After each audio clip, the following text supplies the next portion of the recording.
In this video, we're going to go through the pre-lab for the Calorimetry Lab. So, for this lab, you will determine the specific heat for an unknown metal. So we're going to be using calorimetry to do this. The equation that we use for calorimetry is negative Q, so the negative heat of the metal is equal to the heat gained by the water. So metal is negative because the heat is leaving the metal. Water is positive because the heat is being absorbed by the water. We can further break that equation down into mc delta T on both sides. And again, the metal side is negative because the heat is leaving the metal. The water side is positive because the heat is being absorbed by the water. Okay, so this is going to look very similar to what you're going to collect in the lab. So we have mass of the metal, mass of the water.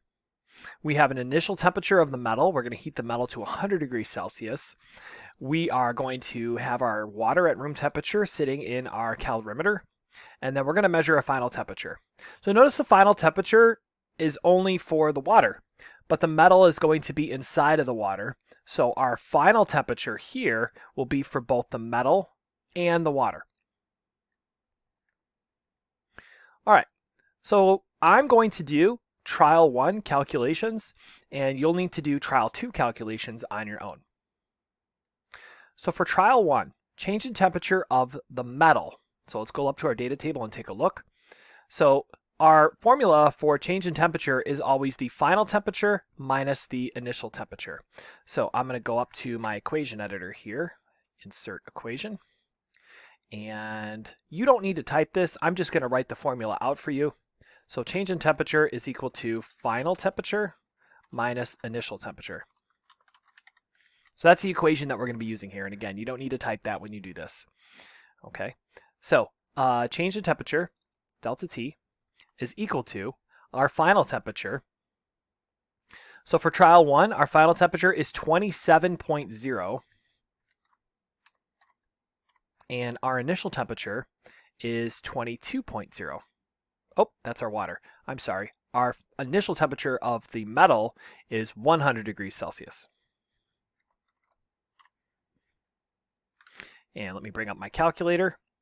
So we'll do 27 minus 100, and I get negative 73 degrees. So let's go ahead and insert our units. So to get the degree symbol, we're going to go up to the Insert menu. We're going to go to Special Characters, and they made it really easy to find the degree symbol. You just want to search for degree, and degrees Celsius pops up. Please make sure you include your units. All right, now let's calculate the change in temperature for our water. So same equation we're going to use for trial number 1 down here, but this time we're using the water's values. So let's do change in temperature. So our final temperature is going to be the same. So it's 27 degrees minus the initial temperature of the water, which was 22 degrees. 27 minus 22 is 5. And again, let's include our units. Insert, special characters. We're going to type in degree, and it pops up. Okay, it says determine the specific heat of the metal. The specific heat of the water is 4.18. Okay, so let me write out our equation. So our equation is going to be negative mc delta T. This is going to be for the metal, and that's going to be equal to mc delta T for the water. So that's our equation. You don't need to write the equation out, but I'm putting it there so it's easy to kind of follow along with what I'm doing. So negative, so the mass of the metal. So let's go back up to our data table. The mass of the metal is 50.33. Okay, and we want to multiply that with the C of the metal. So we don't know the C, which is our specific heat of the metal. So I'm just going to put C there, times change in temperature for the metal. So we solved for this up here. So it's going to be negative 73. Okay, and then let's set that equal to the other side. So the mass of our water was 39.1 times the specific heat of water, which is 4.18, times the change in temperature of the water, which was 5. Okay, to solve this, the entire right side of our equation is all numbers. So let's simplify this by multiplying all of those numbers together. And on the left side of our equation, we have two numbers. So we have 50.33 and then negative 73. Let's multiply those two numbers together. So let's do the left side first. So we have 50.33 times negative 73. Okay, so let me copy that down. So 3674.09. 3674.09. We still need to multiply by C. Oh, and I forgot the negative on the outside. Okay. And we are going to set that equal to the right side of our equation. So 39.1 times 4.18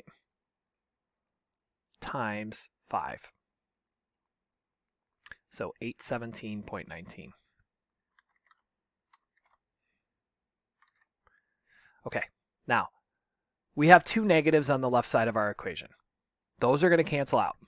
So I'm going to rewrite this as 3674.09 times C equals 817.19. To get C by itself, we're going to divide both sides by 3674.09. Okay, so I have my left side, so 817.19, and we're going to divide that by the left side, so 3674.09, and we get 0.222. So C equals 0.222, and our units are joules over grams times